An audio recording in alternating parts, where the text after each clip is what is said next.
Gözlerine vurulmuşum. İçin için kanar yüreğim. Onulmaz bir özlem benimkisi. Gitme sevgili. Çok yorgunum. Gitme.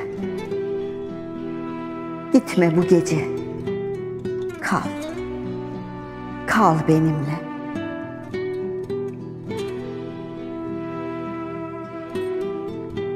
Sözüm vardı sana. Unutamam. Kaç kadeh kırdım bilinmez. Sensiz kaç gün geçti. Kaç gün saymadım ki. Yine de sun kadehi. Dolsun şarap. İçelim bu gece. İçelim. İçelim kana kana.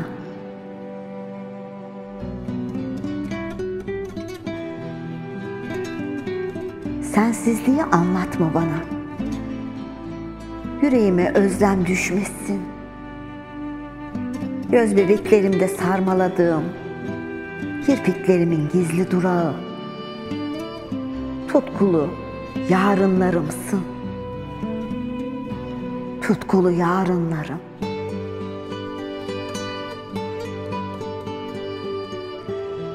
Sana geldim işte.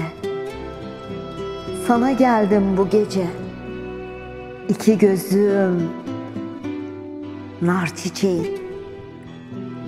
Ararken seni gözlerim.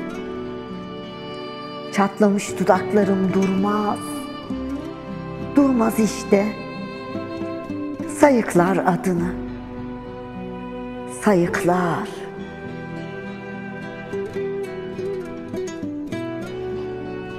Doldur kadehi. Doldur. Geç olmadan. İçelim sevinin şarabını.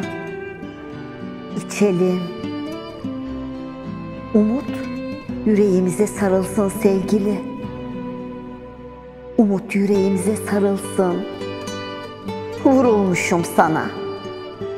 Vurulmuşum delicesine. Vurulmuşum. Bırak. Bırak konuşsun gözlerimiz. Vurulmuşum sana. Vurulmuşum delicesine. Bırak konuşsun. Bırak. Bırak konuşsun gözlerimiz. Bırak konuşsun gözlerimiz.